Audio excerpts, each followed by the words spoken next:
Namo Phat, good morning. Thank you for joining me for our daily practice check-in. Listen, listen, listen.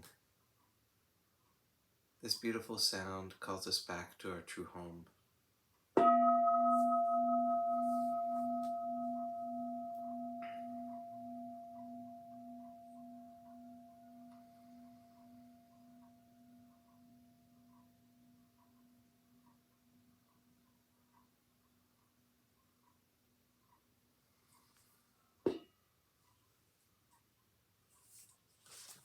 The fourth mindfulness training.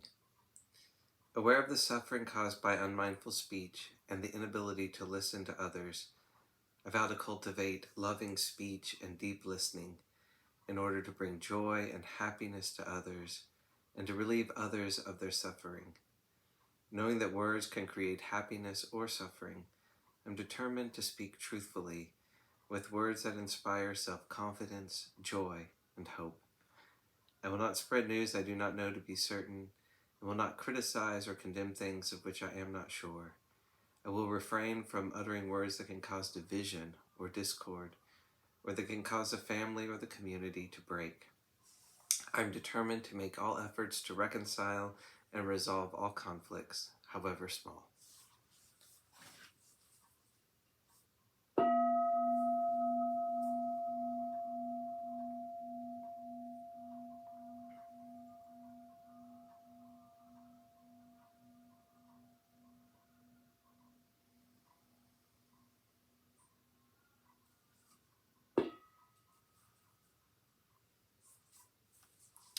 For our Dharma lesson, we've been reading Ajahn Amaro's book, Catastrophe, Apostrophe.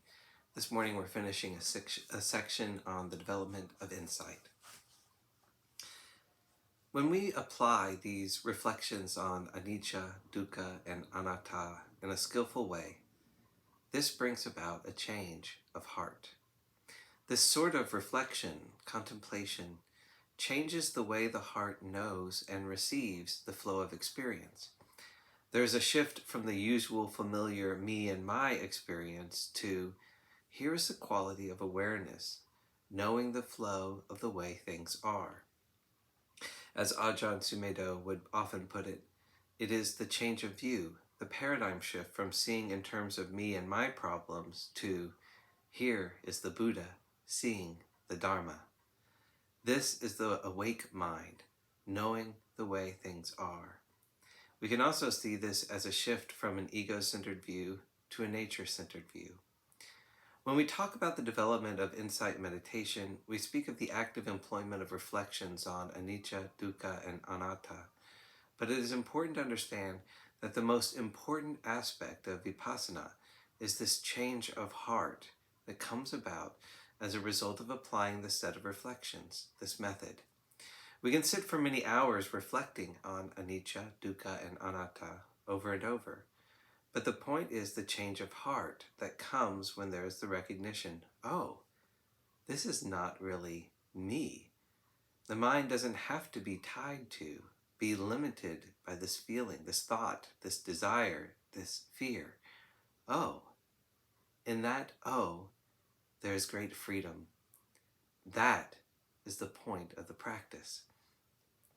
Just as the point of preparing and cooking a meal is to eat it and be nourished, if we only focus on the cooking but do not eat what we have cooked, we might have done a good job with the cooking, but it's not serving the purpose for which it is intended. It's not fulfilling its potential. To use another analogy, if you have an illness, you go to the doctor. The doctor prescribes medicine. You collect the medicine, you take the medicine. That's all applying the method. Then there is the state of health that arises when the medicine begins to work, curing you of the disease.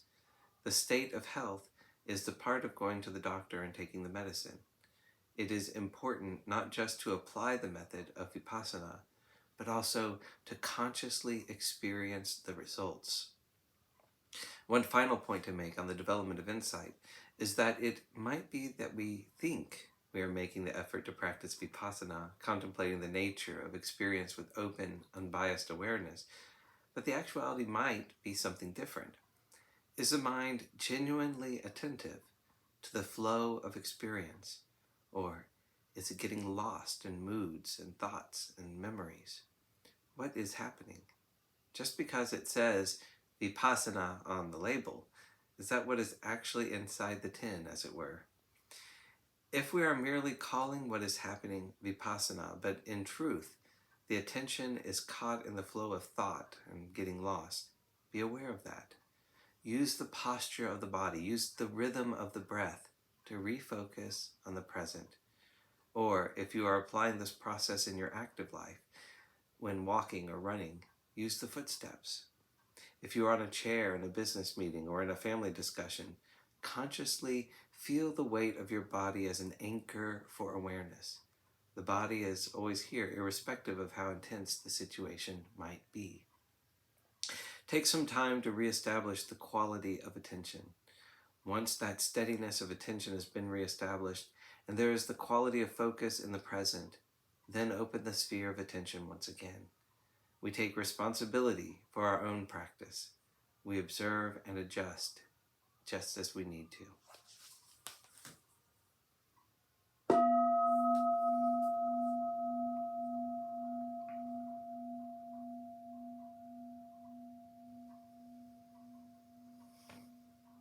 May all beings be well.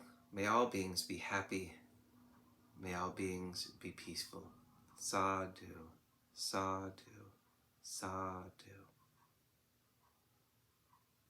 Thanks for joining me today.